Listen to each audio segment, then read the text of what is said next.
Hey, it's Firefighter Pete from BackDraft Bikes, and today we're going to cover must-haves for moto camping essentials. Let's go.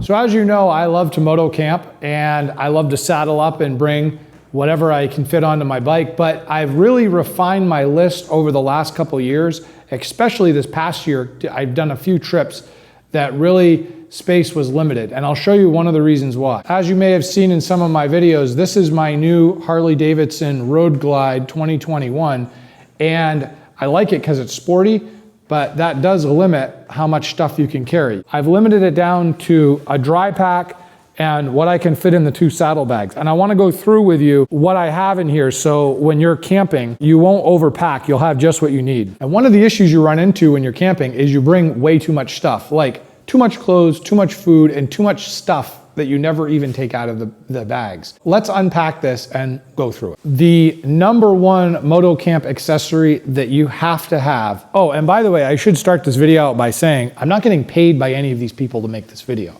We will put links in the description to all of these products, and some of them are affiliate links that help us keep our channel going.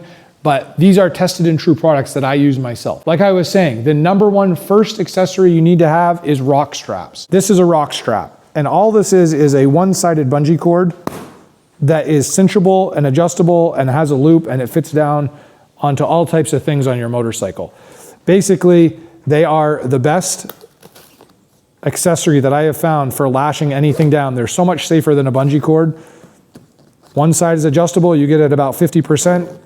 You cinch it up and they won't go anywhere. They make these in several different lengths as well, so I highly recommend buying some of these and keep them in your bag just in case. The #2 accessory that I recommend people buy is some sort of dry bag. Now, I've used a few different types. I have Kregas that are nice, modular, stackable, but I really like the OSA dry pack. And I'll tell you 2 reasons why I like these. #1, they work. #2, they're super cheap. These are a very durable rubberized bag with an airlock that allows you to cinch all the air out of them. They have turnbuckles on every single side of it so you can really compress things down.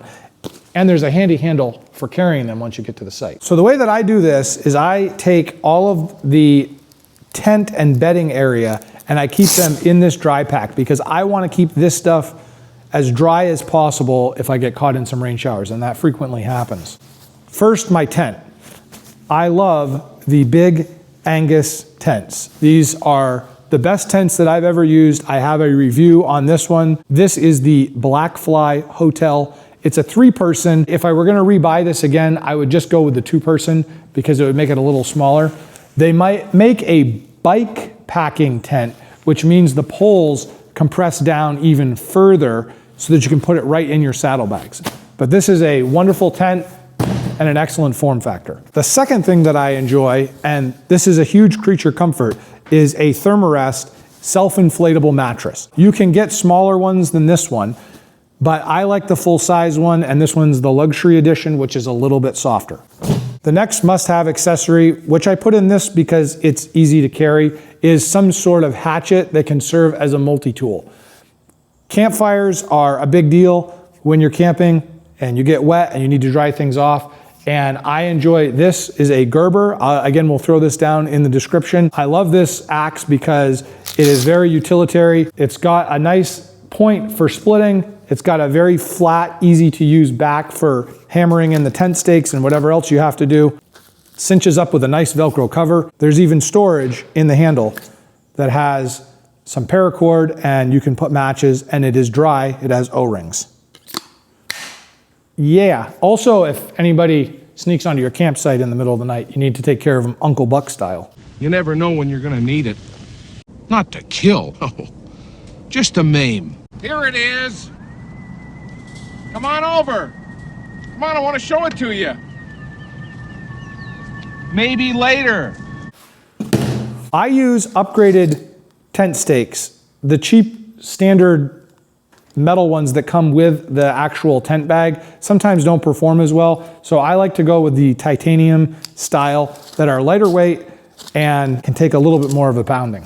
A good sleeping bag is a must. And I have a Kelty 20 degree Cosmic sleeping bag. And I got the extra tall one because I am, well, a large mammal. I like these because they compress very easily and can fit into a lot of different spaces, and they keep you very warm. Finally, you need a pillow. You can skimp on this if you want, but again, a good night's rest is really important to having a long day of riding. I went with the Ascend, which is a Cabela's brand, inflatable pillow. It's the Luxe edition, so it's a little bit bigger, but it really gives you a nice cushion to lay your head on. It doesn't make a ton of noise when your head moves around on it, and it packs into its own little thing.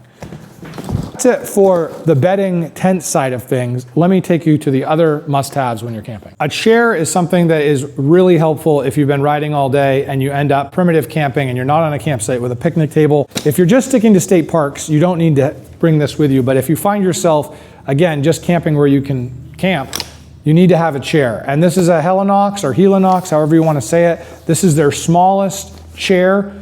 It's compact enough that it actually fits right in the saddlebags, and it's lightweight. The next item on the list is cooking. Now, if there is a campfire pit and you're all set with that, you really don't need to bring any of this stuff with you, but I always do because you never know where you're gonna end up. I love barbecuing and cooking on the road, and Vessels makes this really small unit made for one, and it's actually so small that most people think it's a gag, but it's big enough to fit a hamburger. You can split a hot dog in 2 pieces. You can boil water if you take the cover off. It works really well for being a little cooker that you can bring on the road with you. I've brought this on several trips with me if I have the extra room to bring it. If I don't have the extra room to bring my Kamado with me, I end up using my MSR pocket stove, which fits into a very small container. Unfortunately, you have to be able to bring a container of butane with you so that you can cook.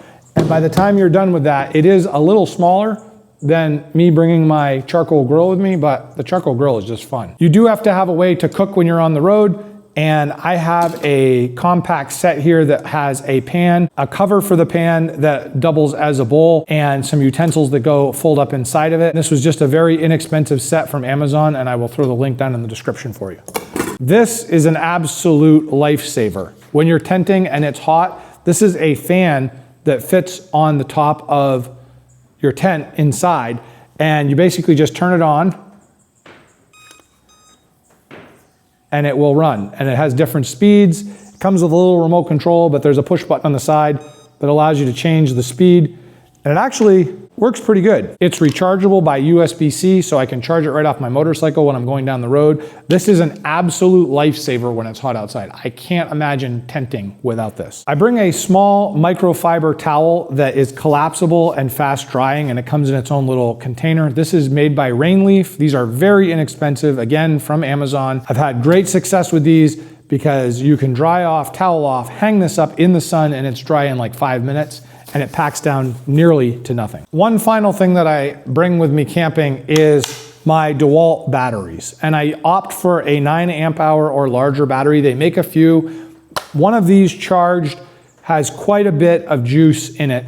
And I use this for a lot of different things, such as charging my phone at night when I'm sleeping. If I need to run a flashlight, I have one that clips on this. They have a USB device that fits on the top of this that will allow you not only to charge the battery plugged in to 120 volts if you have that luxury, or charge your phone, charge your fan, charge whatever you need, and run a flashlight at night. And these batteries last a long time. I used to bring 2 of these camping with me for a week, and I found myself only bringing 1 and still having several bars on the meter when I got back so that my wife could weed whack the grass. Finally, last but not least, I carry a small pouch in my saddlebags with tools in them. And for my toolkit, I have a very basic toolkit with a very important first aid item. A few zip ties, some duct tape, an emergency Mylar blanket. I have a multi-tool. I think a multi-tool is the best tool you can have. You can carry a pocket knife and pliers and everything else, or you can just carry one item. I really like the Leatherman Charge. They have a knife, pliers, wire cutters, strippers, a small saw, and scissors. These things have saved my butt so many times. I always bring a little bit of electric tape because you never know if you're gonna have something get chafed or cut on the road. Super important. The very last thing that I have, and I mentioned this would be a safety thing, is I actually have a tourniquet. And this is made by Recon Medical. It's very inexpensive. You can buy 2 of these for somewhere around $20 or $30. It's self-contained in a Ziploc bag with everything you need in case you are to get into an accident or you come across an accident and you're losing large amounts of blood through one of your extremities. This literally can save your life. This is such a cheap tool to have in your bag that just, there's really no substitute for it. You could try to fashion something out of a stick and a t-shirt, but why not just get the real thing? And it's about the size of the Leatherman. So as you can see, there's not a ton of stuff here. It all fits into that dry bag and the 2 side bags on my Road Glide. On my Pan Am, there's even more space available, so you can open your canvas even more if you decide to. But honestly, what else do you really need when you're camping? We're covering the basics plus food, which are not showing here.